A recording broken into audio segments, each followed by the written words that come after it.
And I look forward to getting to know all of y'all in person, but for right now, out of everybody.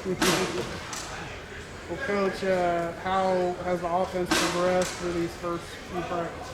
Well, I think the first thing that we're trying to do is build the culture, and that's kind of been the theme since I've gotten here. Not just for me, obviously that starts with Coach Aranda, and we're trying to develop the kind of culture and identity that is a winning culture and one that will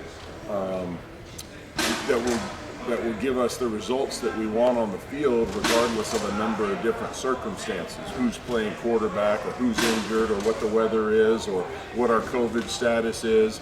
So we're trying to, build that culture first and develop some mental toughness and resiliency. And I think even before we started spring ball, we made a lot of progress in the 2 months preceding that. Our strength staff did an amazing job, really pushing our guys in the weight room and in all the running and conditioning drills they were doing. We've had 3 practices thus far, and I would say 3 things. I think we have talent here. We have a long way to go before where we'd like to be. We will get there. And so those are kind of 3 different steps, and they work together, because if you don't have some talent, then you're working uphill, and you're probably not going to get what you want. But we do have talent, and a little bit more at some positions rather than others. But that'll continue to show itself. One thing that I really like is I think we have competition at a number of positions. And obviously everybody's most interested in the quarterback position, and I'll just say out front that I'm pleased with what I'm seeing from all of those guys right now. And I think all of them have talent and are at the right place.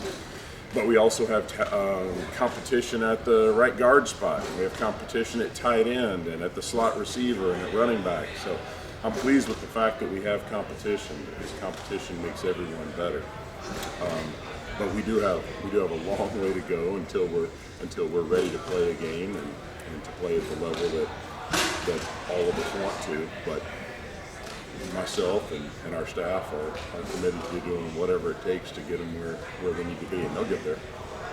Getting to know these coaches, and I know you had some previous relationships, but actually hitting the field with them and being around the players, what's that been like, and how much does that advance the relationship, actually being out there and doing what you love? Yeah, it's been great, and it started when we all first started working together, and began to build that relationship. And that's important, what you're asking, and I know you're asking the question because you recognize its importance.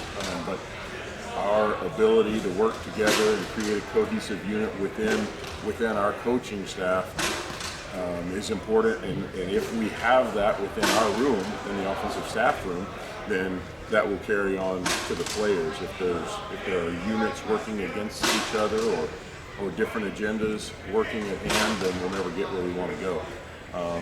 And then the question you're alluding to is, how did it feel to get out on the field? Great. I'm seeing these guys interacting with the players and beginning to see the benefits of the relationships that we began to build, but certainly still have a ways to go with that before we're ready to play some games. So you obviously you weren't here last year, but not having a spring, weren't able to install the offense. How valuable are these practices for you trying to install this offense? Yeah, it's huge. I have a hard time imagining what it would be like to start a season with a new offense, not having had the spring. Because not only does the spring prep you for the fall, the spring prepares you for the summer. And so it gives those guys the opportunity to go into the summer understanding the general idea of the offense, understanding the plays, and then being able to work them on their own and practice in here. If you don't have that, then obviously you're way, way, way behind and you're losing so much time. We lost most of our spring at BYU last year, but that was my 3rd year there. It was different, right? And so, yeah, it's critical. This time is critical in terms of building our team. And again, starts with building the culture and the identity. And I think we're beginning to understand what that is, and now we got to put it into practice. In terms of the rollout of the offense, the playbook, I mean, will it be full bore by the end of the spring, or will you still be kind of bringing that out in stages? Yeah, we won't get it all in the spring, and probably won't get it all even this year. This season will probably not be the version that you see the next season or the year after that. Certainly year 3 at BYU is a little bit different than year 1 and year 2. Part of that is getting to know our talent here, but part of it is how much these guys can absorb and execute in a short amount of time. And so I would say we'll probably get 70 to 75% of the offense in during the spring. And when I say the offense, I'm saying all of it, and then probably another 10% or so during fall camp, and then a little bit left over for whenever you need that little nugget for a particular game plan, or maybe it doesn't show up until next spring or next fall. Coach, spending a few days with the tight ends, do you feel like you have a Matt Bushman or even an Isaac Rex who you can go to in those red zone situations? I don't know yet. Too early to say. I think we have some talent there, but whether we have a guy that we can count on to make those plays, and whether that'll be a guy that we'll really try to feature in those moments or not, yet to be determined. Connor Galvin was really ecstatic about just the way things have started off and the relationships that are being built. He also said the wide zone, the wide zone, the wide zone. Can you explain just the concept of the wide zone, why it's what you guys are going to be doing, and kind of the effect? Yeah, so the wide zone is something that I believe in, and for me, I'm blessed in that I've been in a lot of different offensive systems.